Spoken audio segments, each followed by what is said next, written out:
Sa pumili ng The Chariot card, ito ang inyong reading. Tingnan natin kung ano ginagawa sa ngayon ng inyong tao.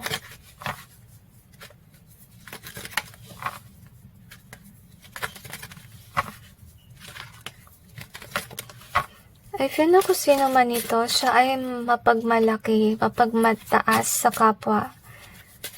Kaya siyang wala naaabot sa kanyang buhay or nararating. Madalas siya malasin sa pag-ibig.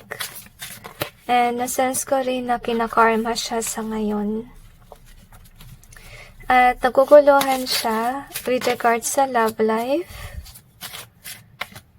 Okay. If ever this is your ex, iniisip niya na maybe you guys are meant to be.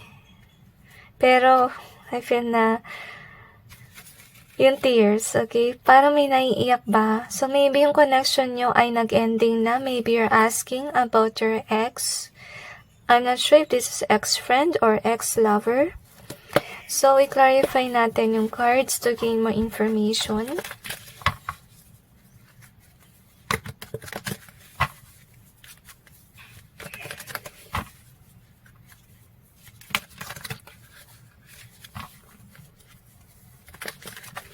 Okay, nasa-sense ko talaga yung energy na mapagmalaki sa kapwa, paulit-ulit.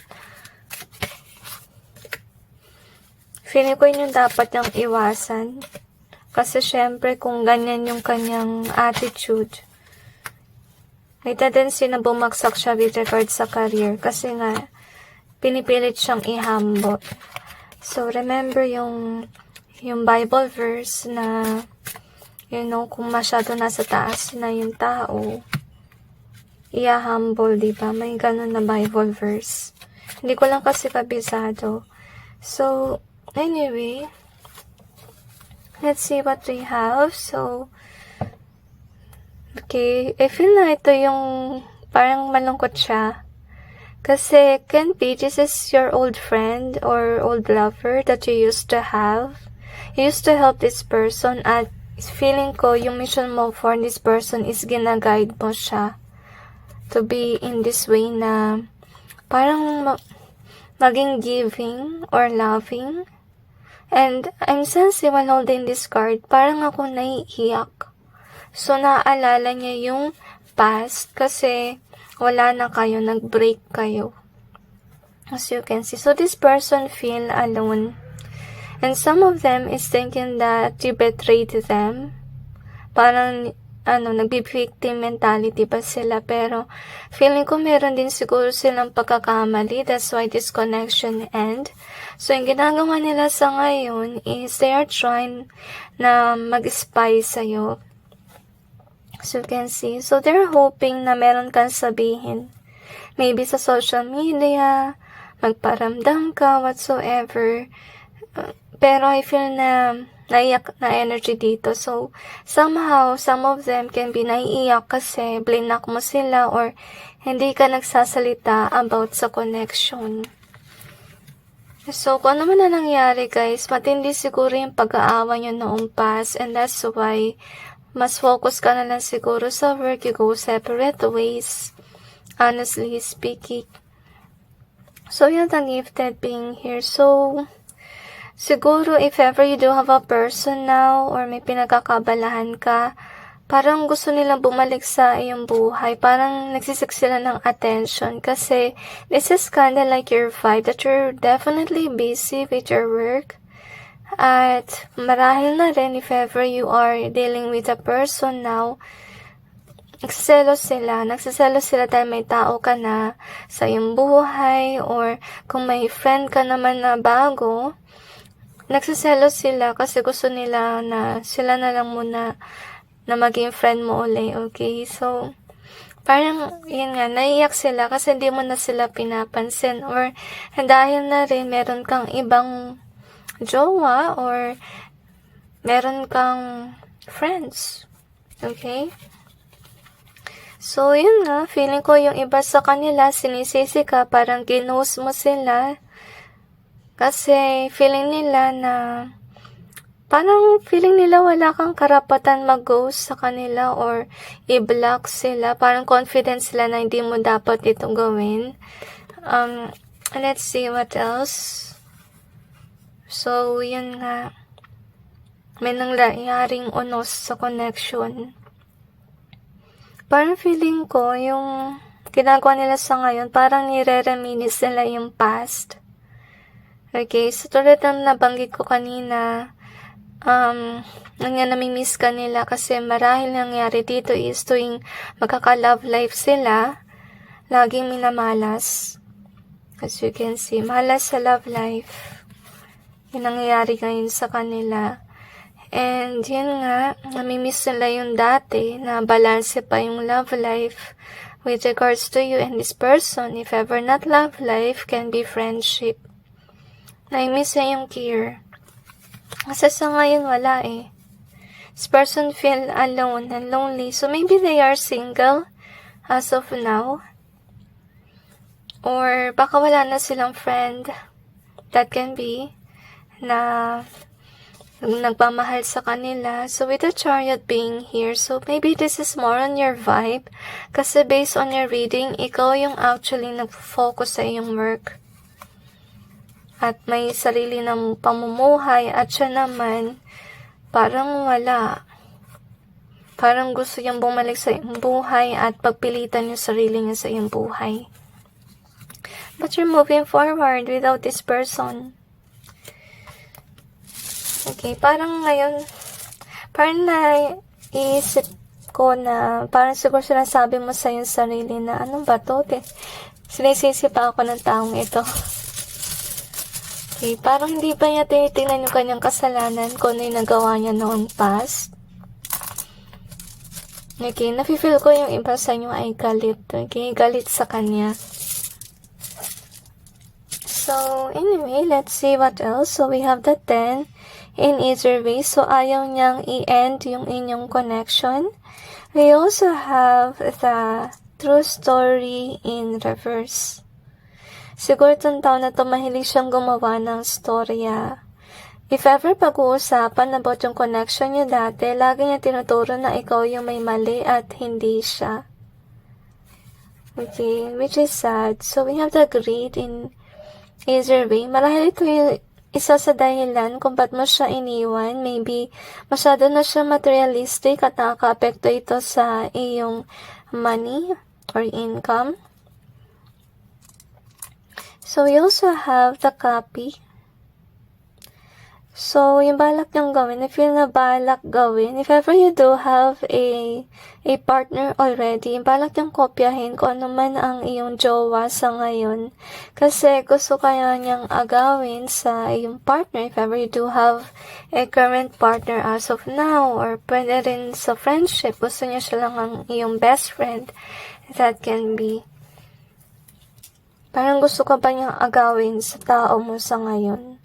So, with the Empress in either way, so, okay, ito siguro din yung dahilan kung bakit ayaw mo sa kanya, kasi naka in either way siya. Marahil hindi siya mabuting tao, hindi rin siya mapagmahal. Kasi nung minahold ko siya, parang kayo naiirita at nalulungkot.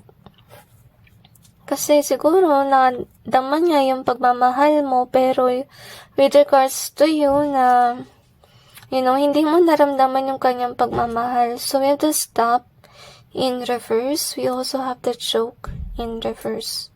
So, yun nga, naisip niya na dapat hindi nag-stop yung connection ninyo. I feel na may galit siya.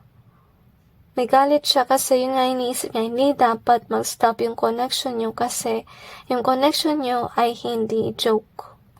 Seryoso yung connection. So, ito yung nafe-feel niya na chinit mo sila. Okay? That's in either way. So, kaya siya naka in either way kasi baka hindi naman totoo na nag-cheat ka sa kanila. May ibang dahilan ba't ka lumayo. Can be about their attitude mostly. So, you have the toxic in reverse. Hindi nila napapansin na sila ay toxic. Ito yung nakakalungkot, guys. Hindi nila alam ang kanilang pagkakamali. I love you is in reverse. So, marahil hindi mo na sila mahal. We have the light in reverse. We also have the mate in reverse. So, hindi kayo actually mag-reconcile. Kasi nga, hindi mo na gusto tong taong to. So, work is in reverse. Kasi, hindi sila nag-work out sa kanilang pag-uugali. Hindi nila pinapansin yung masama nilang ginawa. Inisip nila lang, ikaw yung mali. Dapat lagi kang mag-sorry sa kanila. You know, na-stress ka na. Kaya di sila nagbabagong buhay kasi hindi nila napapansin yung kamalian. Kasi kung pansinin nila yung kamalian, dapat, inaayos nila. Pero sila hindi eh. Sila yung blame game, play a victim, napaka-toxic. So, might as well na hindi na lang kayo bumalik sa taong yan kasi ganyan pa rin siya, walang pagbabago. Ikaw lang din ang mahihirapan on dealing with this kind of person. But at least you're aware now na ginagawa nila sa ngayon, they are missing you. At hindi lang yun, sinisisi ka nila. Ba't ko umalis?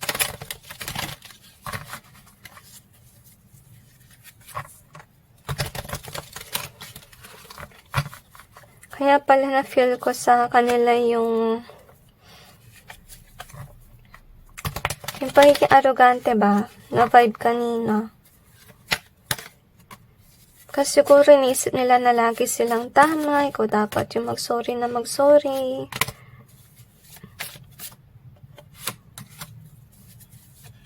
Okay, walang katapusang pag-iisip is what I sense.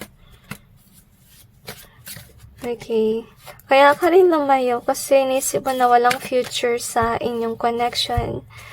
Okay, so anyway, yun nga, nabanggit ko sa inyo na maybe some of you already have a person in your life and you are really happy with your connection as of now. It can be love life, it can be about friendship, okay? So far, meron namang fire yung inyong connection. Okay, may alam. At ito yung gusto niyang gawin na i-stop yung inyong connection.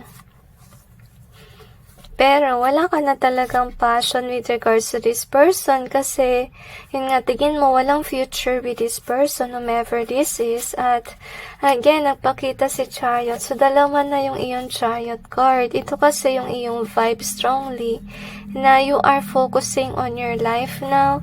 You're moving on from whomever this is. I feel like whomever have betrayed you in the past. So, maybe nung past, kaya din nag-break yung inyong connection kasi may betrayal na nangyari. So, dahil din doon, nawalan ka ng passion or amor sa connection.